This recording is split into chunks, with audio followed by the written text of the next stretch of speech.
Top, lagu top nih, Jump, Van Halen. Tahun 83 kayaknya keluar. Enggak, di Wisconsin. Assalamualaikum warahmatullahi wabarakatuh. Makasih kepada Wowi sama Helmi selalu ngundang. Saya mau cerita mengenai dua hal. Yang pertama mengenai sejarah. Yang kedua mengenai kewirausahaan. What it takes to be successful sebagai wirausaha. Tapi yang pertama dalam konteks sejarah, itu lebih dalam konteks kejayaan zaman Islam.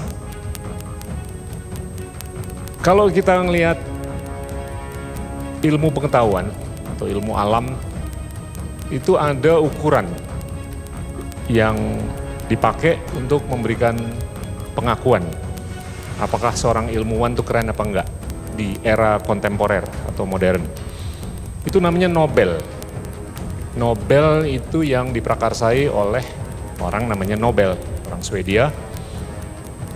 Itu dia dulu ahli dinamit, ahli kimia, insinyur, terus kaya banget. Dia menyediakan dana, wadah, untuk memberikan pengakuan pada siapapun di seluruh dunia. Dimulai di tahun 1901, lebih dari 100 tahun yang lalu. Untuk bidang fisika, kimia, matematika, biologi, ekonomi, sastra, dan perdamaian. Nah kalau kita kupas, itu ada yang bidang science, ada yang bidang non-science.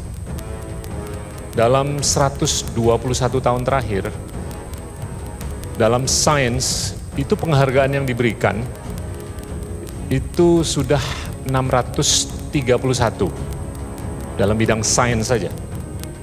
631. Dan dari 631 itu 66% dimenangkan oleh orang Kristen.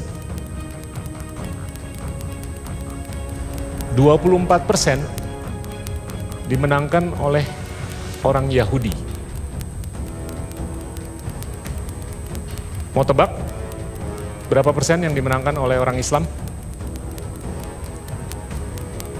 0,5% dari 631 hadiah Nobel. Persisnya 3 orang Muslim dalam 121 tahun. Dan yang pertama kali itu dimenangkan di tahun 79 oleh seorang ilmuwan fisika namanya Abdus Salam, orang Pakistan. Dan itu pun juga dia sharing dengan ahli fisika lainnya namanya Steven Weinberg. Yahudi, Amerika, mantan guru saya dulu. Yang kedua, orang Mesir dalam bidang kimia. Yang ketiga, orang Turki dalam bidang kimia juga. Mau tahu populasi Muslim di dunia itu berapa persen dan berapa jumlahnya? Populasi dunia itu kan 7,8 miliar. Tapi populasi Islam atau Muslim itu 1,8 miliar. Kurang lebih 23%. Kalau kaum Nasrani, Katolik, itu 2,5 miliar dari 7,8 miliar. Kurang lebih 32-33%. Pertanyaan saya, kok orang Islam yang merupakan 23% dari populasi dunia hanya bisa memenangkan 0,5% dari hadiah Nobel dalam bidang sains? Nah, kalau kita berpikir mengenai ilmuwan dalam era kontemporer, nama-nama yang muncul tuh siapa aja? Isaac Newton, ya kan? Di abad ke-17. Albert Einstein, Da Vinci, di abad ke-16. Siapa lagi? Aristoteles, lebih dari 2000 tahun yang lalu. Charles Darwin, Nikola Tesla, Marie Curie. Marie Curie itu cewek. Yahudi dari Polandia, terus ngungsi ke Prancis, menang 2 Nobel. Cewek. Ya. Nah, ini nama-nama Eropa. Iya kan? Nggak ada nama Timur Tengah, nama Afrika, nama Asia. Banten. Oh, Bambang belum. Mukidi, Bambang, Budi belum. Coming soon. Nah, yang menjadi catatan penting dalam sejarah, atau mungkin sengaja nggak muncul ke permukaan, ini adalah Islam itu mengalami kejayaan. Yang pertama itu adalah zaman Umayyad, yang dimulai itu di tahun 650-an. 661 persisnya.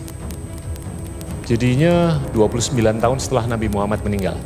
Itu berbasiskan di Damaskus, sekarang ada di Syria kan. Itu diprakarsai oleh orang namanya Muawiyah, yang menjadi awalnya gubernur, tapi menjadi sangat berkuasa. Bahkan ada teori bahwasanya kekuasaan di Muawiyah di zaman Khalif, apakah itu Umar ataupun Uthman, Khalif pertama adalah Abu Bakar, itu sangat berkuasa dan dianggap lebih berkuasa daripada kekuatan spiritual yang dipegang oleh Umar dan Uthman sebelum Ali mengambil alih. Tapi kejayaan atau zaman Umayyad itu hanya berkuasa kurang lebih 90 tahun dan diambil alih oleh teman-teman dari Persia yang menamakan dirinya Abbasid, atau di sini namanya Abbasiyah. Abbasid ini berkuasa selama 500 tahun. Dari 750-an sampai 1258. Dalam 500 tahun ini, ratusan ilmuwan. Mungkin bapak-bapak dan ibu-ibu, teman-teman nggak sadar bahwasanya 2/3 dari nama-nama bintang yang ada di galaksi Milky Way itu nama Arab. Dinamakan oleh ahli astronomi yang hidup di era Abbasid selama 500 tahun. Terus ada orang namanya Ibnu Sina. Dia menulis karya namanya The Canon of Medicine yang menjadi basis untuk ilmu kedokteran. Untuk bukan hanya Timur Tengah dan era Islam, tapi sampai ke abad ke-19 di Eropa. Ada namanya Al-Biruni.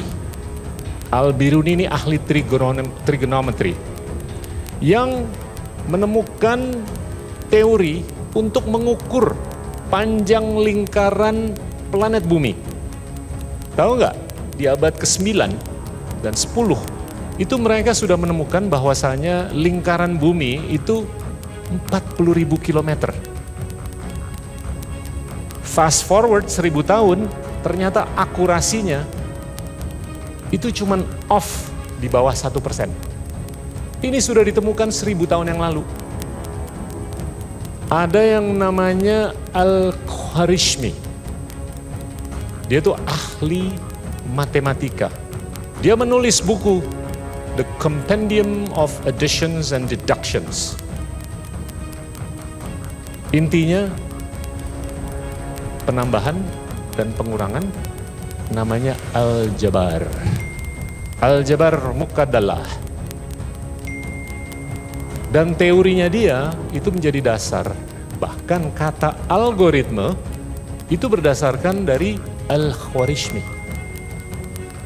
Terus ada juga ilmuwan yang menemukan alkimia.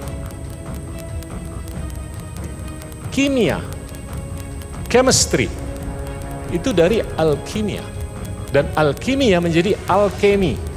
Nah, ini disalah tafsirkan oleh Eropa 400 tahun berikutnya.